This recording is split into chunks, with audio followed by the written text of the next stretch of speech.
When you're watching Ant-Man and the Wasp, I have to say, this has to be, in my opinion, one of the most underrated Marvel movies out there. I had such a blast with this movie. I really enjoyed this movie a lot. I thought it was fun. It had a good amount of action to it. Its story was a bit basic, I'll admit. It wasn't all that, you know, crazy, but I feel like it made up for a lot of personality. It had a good heart to it. It was a really sweet movie. I thought that it had a good balance of like going against the system and being superheroes and kind of like balancing the world as we know it. Now, I think where a lot of people maybe don't like this movie or aren't as, I don't know what the right word is like they're not as enthusiastic about this movie as other ones is probably because compared to the other movies we got that year, right? If you compare Ant-Man and the Wasp to Black Panther, I think Black Panther, beats out Ant-Man and the Wasp. If you compare Avengers Infinity War to Ant-Man and the Wasp that year, obviously Avengers Infinity War destroys Ant-Man and the Wasp, right? But what you have to kind of understand, or like the way I look at it, the way I try to balance it or figure it out, is more so that like this movie is part of a larger story that includes Ant-Man. So if we follow the Ant-Man storyline, right, from the first Ant-Man to Captain America Civil War and now Ant-Man and the Wasp, I think that line, that storytelling of if you just showed like Ant-Man scenes in Captain America Civil War or whatever, like if you follow that thread, that line, I think all of it connected makes a really interesting and fun story. Now, this movie itself has a lot of great moments in it. I guess you could say some of the antagonists or the villains aren't as powerful, or it's not as interesting as maybe some of the other ones that we've gotten. Just like I said with Black Panther, Killmonger was a interesting villain, especially because he was abandoned. I feel like you could really relate to him. And with Avengers Infinity War, Thanos was the villain, or, he was kind of like you could make an argument that he was the protagonist of the movie. Well, he is the protagonist of that movie, but he's the villain. He's the one that the heroes are trying to fight against or whatnot, right? But in this movie, you kind of have a mixed bag of villains and antagonists and pushbacks. They're more so like obstacles than they are really real villains, like trying to kill people or hurt people. It's more so like they're just trying to gain technology to sell or for personal gain and greed or whatnot. And those are villains for sure, but compared to the other killers that we've just seen, they seem a little bit weaker. So I understand where people are coming from, but in my personal opinion, I feel like it just makes it fun, a little wacky, and really just an enjoyable movie. I don't think I have a huge issue with the villains not being proper villains, or the antagonists aren't like really challenging the heroes. I kind of just like them being into this kind of mayhem or whatnot. Now, I'm sure there are any other number of nitpicks people could make, but personally for me, I really like this movie. I had a really fun time rewatching it and kind of just like taking it all back in, or, kind of seeing all of these characters and actors come back together. There were so many great moments in it. I have to say, the addition of Evangeline Lilly as the Wasp was definitely a huge upgrade for this movie. I think it makes it a remarkable sequel. She delivers really well on the character. She is kind of like this serious, but she's also kind of confident and charming and sweet and nice. And I feel like there were a lot of great moments where her character got to show that like she's capable of, I don't know, like her character is capable of carrying her own movie or doing her own thing. I thought that she delivered really great on it. Michael Douglas returns as Hank Pym. I thought he was fantastic as well. He was really funny in the movie. Paul Rudd, obviously star of the show, he was great as well. He's just such a a lovable guy. You know what I mean? His character as Scott Lang, and obviously Paul Rudd is just an actor as a person, is just very kind and very cool and very fun. I don't think I've really seen him in anything that I like hate, but you know, who knows. Anyways, let me think here. Oh, they brought back like the three wombats. I thought that was funny, and now they're, you know, working as a security company and doing their own thing. What I like about this movie is we see a lot of Scott's failures. Like we've already seen him fail multiple times before, break the law, go against the law, do the wrong thing for the right reasons, you know. And this movie just shows the consequences of it. We saw he was on a 2-year house arrest after Captain America: Civil War, because we kind of got an update on that in Avengers: Infinity War, where they took like a plea deal. So when they broke out of prison, essentially out of the raft, I guess him and Hawkeye took plea deals with the government that they were going to be on house arrest for 2 years, and in those 2 years, they were going to be like offered parole, and they were going to get to like live a normal life, essentially, as long as they don't go back to superheroism. So Hawkeye can't be Hawkeye anymore. He can't shoot a bow and arrow, I guess, and Paul Rudd can't wear the Ant-Man suit. But for Ant-Man, it's different, right? Because he needs the suit to transform into Ant-Man, whereas no, my bad. I'm trying to say, like, along the lines of, like, in terms of who got in trouble when Ant-Man went to go help Captain America, it wasn't just Paul Rudd or Scott Lang who got thrown into prison, into the raft, you know what I mean? It was also Hank Pym and Hope Van Dyne. Like, they all got chased by the government. They're all wanted people because of the technology that Hank Pym produced with the Ant-Man suit. So you see that the long-term consequences happen from doing the right thing. Obviously against the law, but you know what I mean. I kind of like that in this movie. We got to see the consequences of, like, how the ripple effect damages everybody in Scott's life. You know, it may have been cool to see him in Captain America: Civil War, but then the long-term consequences of, you know, them getting hurt, or the effects hurt other people a lot, you know? It hurt Scott's family life. It hurt Hope and Hank Pym's life. They had to go on the run. They couldn't live at home. They had to be fugitives, right? It was damaging all around for them and for people. Okay, in terms of villains, I forget this actor's name.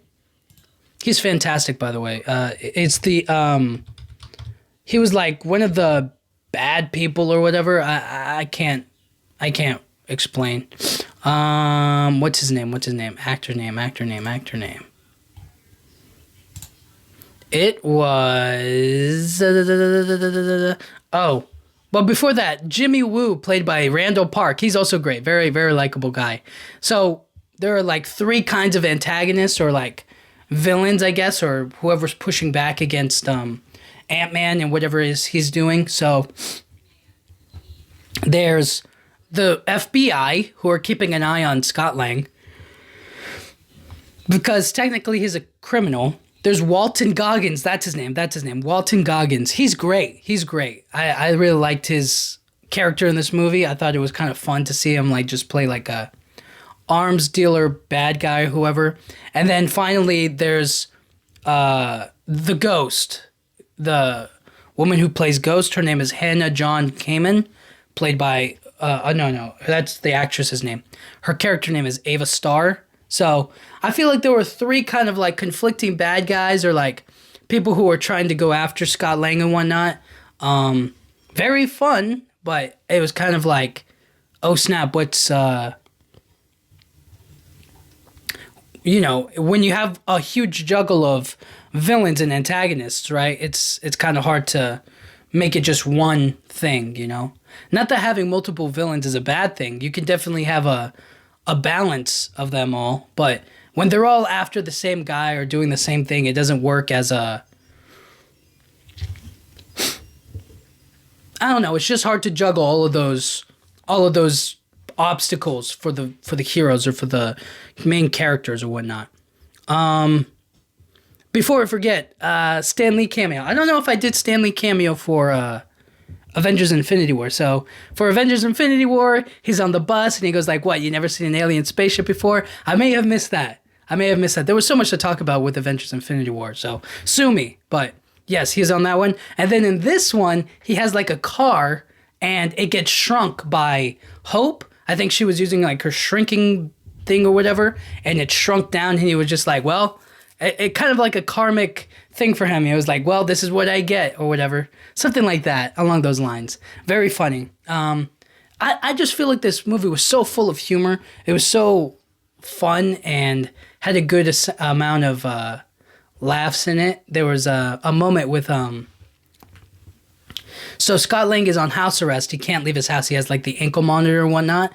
And Hope steals Scott, or she kidnaps him and takes him to whatchamacallit. She's taking them to her lab, or her and Hank Pym's lab. And Scott is what Hank is talking to Scott about. He's kind of like, what did you do with my old suit? Like the suit he wore in Captain America Civil War. Like, what did you do with that suit? And Scott was like, I destroyed it. And Hank was like, how could you destroy my suit? That was my life's work. You know what I mean? He was like, oh, no. Okay. I messed that up. So Hank was telling Scott that, like, you should have destroyed that suit so that way nobody could track us, or you wouldn't get in trouble, or nobody would get their hands on it. You know what I mean? He didn't want the government to seize it and to get their hands on it. So Scott was like, he was like, tell me you destroyed the suit. And Scott was like, I did. I destroyed the suit. And then Hank was like, oh my gosh, you destroyed my suit? That was my life's work. Oh my gosh, that was such a funny moment. That was a great moment. And then they come back to it because they need to like find their lab because they shrunk it down. And Scott was kind of telling them like, what if we had like some of the old technology, like an old suit to find it? And they were like, yeah, well, we don't have that. And then Scott was like, well... And then they're like, you still have the suit? And he was like, well, it was your life's work, Hank. I couldn't just destroy it. You know what I mean? I thought that was so funny. It was just a good tie to everything all around. I thought that was really good. I also feel like because of, what's her name? His daughter. I think Cassie Lang, Cassandra Lang, is a really nice...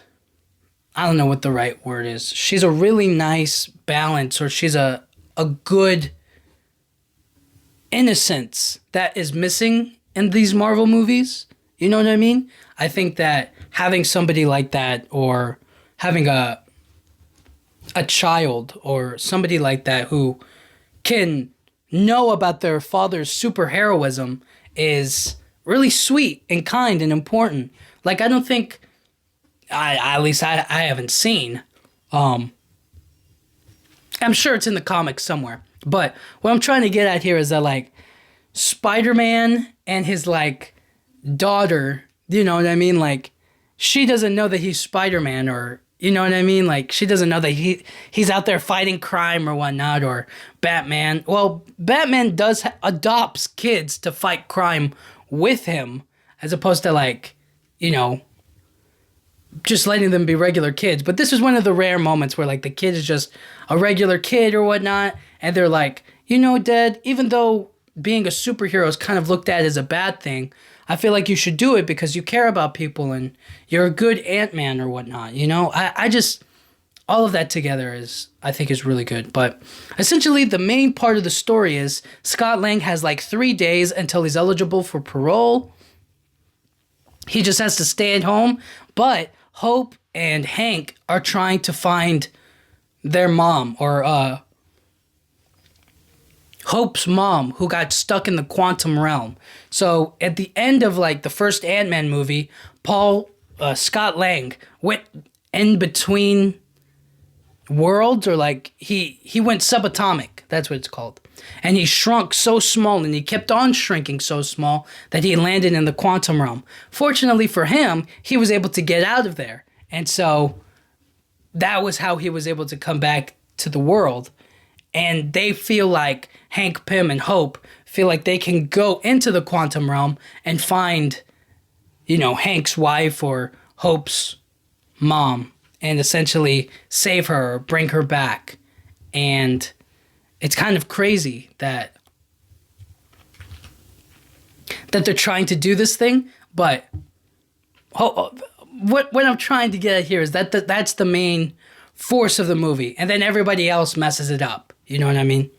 It's everybody else like Walton Goggins' character who wants to get some of the technology that Hope and Hank Pym are making, and then it's Ghost, Ava Starr, and Lawrence Fishburne who's in the movie as well as Dr. Bill Foster, who's trying to help her and get her back to normal, and she's like she needs the technology in order to do it, and then it's the FBI who are after Hank and Hope and Scott for breaking his house arrest and whatnot. You know what I mean? So it's them trying to do one thing, save her, Hope trying to save her mom, Hank trying to save his wife, and then everybody else is just after them. So yeah, I there's not that much else to it, but I will say the action, the fight scenes are brilliant. Like they had so much fun with this movie, playing with like shrinking things, making things bigger. Like they did it with the Hello Kitty Pez dispenser. They did it with like shrinking the cars. They did it with Ant-Man going into like giant Ant-Man. You know what I mean? They did that again. They did it with shrinking a whole building or a lab. They did it with a house. They did it with everything. And it just goes to show how much fun they had or how much work they put into making being Ant-Man and being the Wasp like as action-packed and cinematic. You know what I mean? I think that was a really fun movie that they did. There was a scene in like the kitchen where Hope is the Wasp and she's like running across a kitchen knife being thrown at her. And I thought that was so cool, you know? It was a lot of probably CGI and visual effects that was very difficult to get done or to make happen, but they did it, and I think they did it very well. There was also another scene where Scott puts on like a new Ant-Man suit, and its regulator kind of like is messed up or whatever, but he's in the Ant-Man suit, and Wasp or Hope is in trouble, and Ghost is about to punch her in the face, and Scott grabs it, or Ant-Man grabs her fist, and then does a jump kick and kicks her away from her, and he was just like, "You taught me that kick, remember?" And she was like, "Yeah, great form." And then he was like, "Those were the days. Whatever happened between us." And you can kind of see on Hope's face, or like through the mask, she was kind of like, "What the heck? What the hell are you talking about? Like, now's not the time, Scott." Like, I thought that was so funny. It was such a good comedic timing and just a random piece of comedy that they threw in there. And that was so funny to me. I was like, why does he say that right there? Like, this isn't the place to do it. Like, they just threw that in there for no reason. I thought that was so funny. It was like, "You taught me that kick." And she's just like, "Yeah, good form." He was like, "Those were the days. Whatever happened with us?" And she was like, "Hello, not the time." I just thought that was so funny. And obviously, you knew what happened. You got arrested by the government. They started looking for Hank and Hope, and that now they're fugitives from the law. So that's what kind of happened. I just like the dynamic between Scott, Hank, and Hope. Especially, there's a moment between Hope and Scott where they're talking to each other, and they're talking about how Scott got into trouble, and he was trying to apologize for it. He was like, "They just kind of showed up on my front door, and, you know, they needed my help. They said it was a matter of life and death or whatnot." And on one hand it was, and on the other it wasn't. Now, obviously in hindsight, but I like the part where Hope was like, "Well, we were working together, we were fighting together, we were other stuffing together."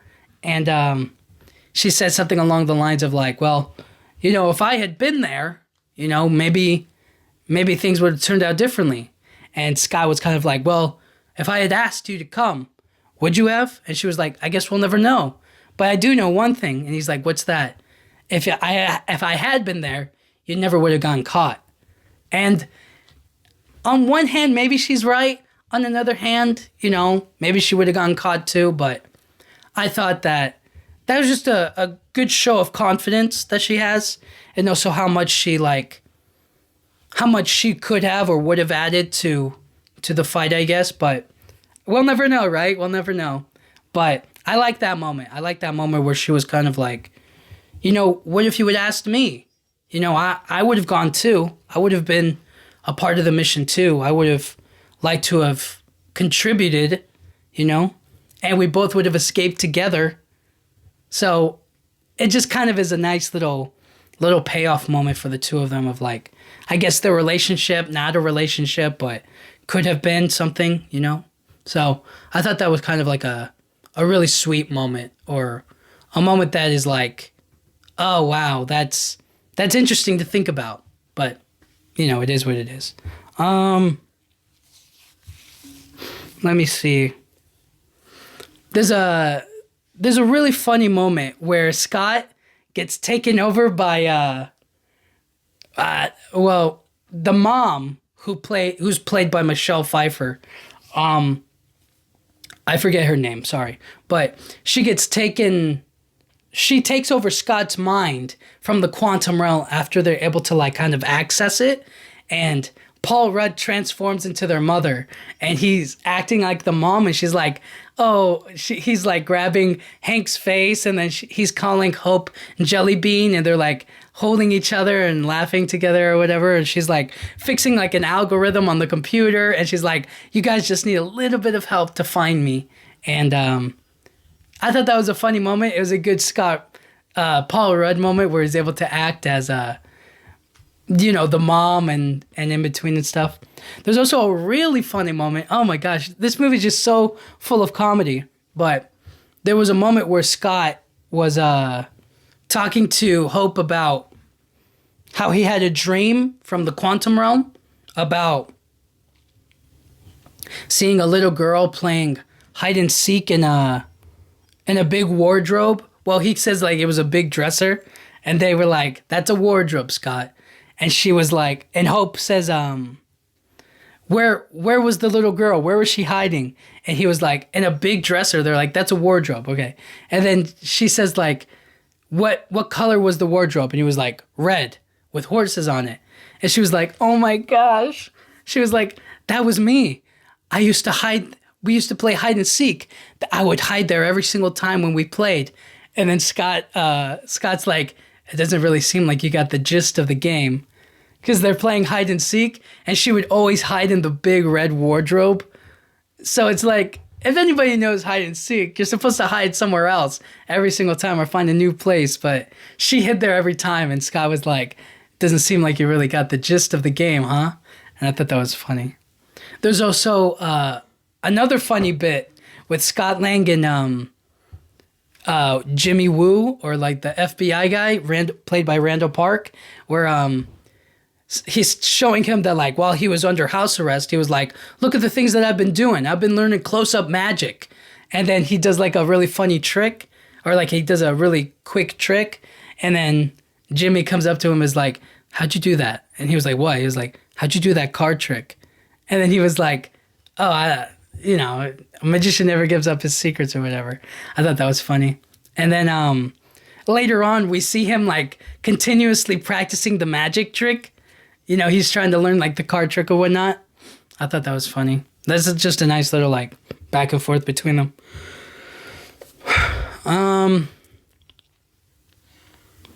I kind of think that, I don't know, I think they could have played a little bit more with like the quantum realm aspect of things.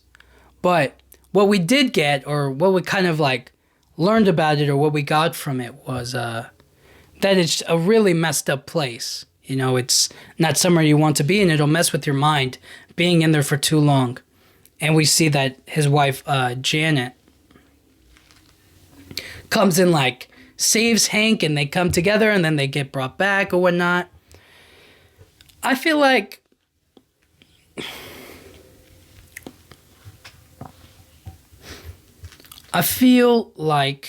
if Ghost was working more to help Hank Pym achieve what he needed to, then she would be able to like be okay. But obviously she's driven by desperation.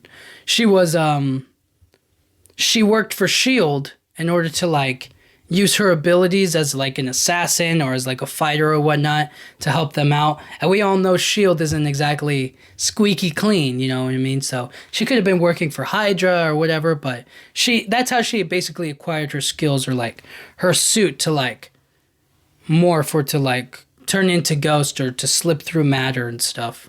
But I feel like she is a tragic character, but then she's obviously like taking things a little too far. But who gets to really be a villain if you don't take it too far? You know what I mean? You cross that line, that's what makes you a villain. But she's more so like out of desperation, out of need, she chose to become what she is now. She chose to become like an assassin or work for Shield and whatnot. So I don't know. I'm not really mad at her so much as that like I understand why she's doing what she's doing, but a little bit of patience, you know what I mean? Ask Hank Pym to help you and use the technology rather than try to do it all yourself, you know? But Lawrence Fishburne is there as well. He helps out. And then I just kind of like the background of San Francisco, the setting of the story. I thought that it was really fun to use the hills, the valleys, the most crooked street in the world as like a background for like a car chase and whatnot. I thought that was really fun. Yeah, they just played around so much with the action scenes. It just made this movie so fun visually, especially fighting-wise. I thought it was really fun. I thought that Luis's scenes were really funny, along with like Dave and Kurt or T.I. and whatever. I thought it was really funny to see them all like get truth serum and tell the story and whatnot. It's just a funny movie. I think this movie is absolutely fantastic. I think that they did it so much justice, and it's a great sequel. I honestly don't know why everybody hates it so much. Obviously, it's not Avengers, or it's not, I guess, maybe not as grounded or as deep or as interesting as maybe some other superhero movies or superhero shows or that deal with like heavier themes, but I thought this movie was just, it knew what it was and it did it well. It was action, it was fun, it was comedy. I think they did that really well. So I think this movie's great. I really enjoy it. Now, the end credits scene. So after they bring their mom back, after they bring Janet Pym back, she's kind of like, now she's settling into normal life or whatever, and they're going to make plans to go back to the quantum realm to like learn more about it, essentially. Scott Lang is living a happy life now. He's on parole, or he has like a normal time now. He didn't get caught, you know, being out there. So, you know, as far as they know, he was just at home, hanging out, doing nothing. So everything worked out in the end for him.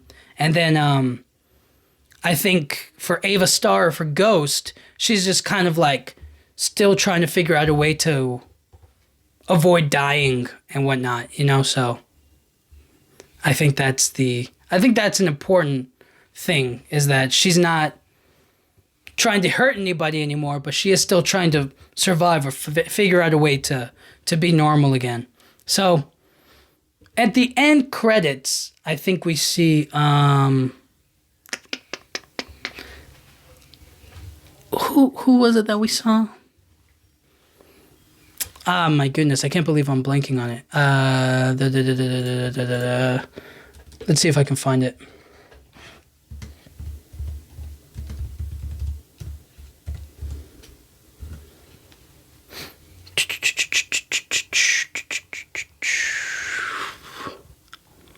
Okay, so one of the post-credits, I think there were two post-credit scenes. So the first post-credit scene, I think, was they get the intro, Ant-Man and the Wasp, and we see Janet, Hank, Hope, and Scott all working to like go into the quantum realm via Luis's van. They figure out how to like use the van as like the as a portal to the quantum realm. And Scott is going to go in there all by himself, and he's going to absorb some quantum energy or whatever, and then they take him out, right? And there are a couple of rules. He can't get sucked into a time vortex. He can't be in there for too long. He has to hurry up. They have to communicate, whatever. So they send him in there. He gets the quantum energy, and he's like, all right, I'm ready to get out of this. You know what I mean? Let's go. And it cuts back to Hope. It cuts back to Hank. It cuts back to Janet. And they're all disintegrated. And that is from the consequences of the effects of Thanos snapping his fingers. So it's essentially saying that Scott is now stuck in the quantum realm in Luis's van, and anybody who could possibly get him out is now disintegrated. So that's where he's left off. But he will come back in the next Avengers movie. So big moment for everybody there. And then I think the final end credit scene is like the ant playing the drums, like the Guitar Hero drums or whatever, like those electronic drums. So that was the end credit scene, and I thought that was pretty funny. But anyways, overall, I think this movie does a great job of balancing the action. I thought they were very creative with it. The comedy was hilarious. They did a great job with that. It had a good heart to it. It was really sweet. I think Cassie being Scott's daughter adds a nice little like innocence to the movie. I thought that everybody obviously has their own motivations for like going after the lab and getting the lab, but I just feel like there were so many moments, or I don't know how you walk away from this movie and not have like a smile on your face. I thought it was a fun movie, you know? A good action blockbuster, you know? And compared to the other ones, to the other superhero movies, this one was just, again, it was just fun. I don't know how to put it any more simply than that, you know? And they did a great job with this movie. Everybody from the cast, everybody who worked on like the stunts and whatnot, they all worked really hard on this movie. So I give a huge thumbs up to this movie. I thought that it was a lot of fun. Yeah, I really can't describe it any better than that. It's just a really good movie and a lot of fun. So go watch it. It's a blast. I think anybody can watch this movie and have fun with it. It's a perfect family movie, you know, if you want to watch it with the fam. So it's great. Anyways, thank you guys so much for listening. I'll talk to you guys all next time. Thank you.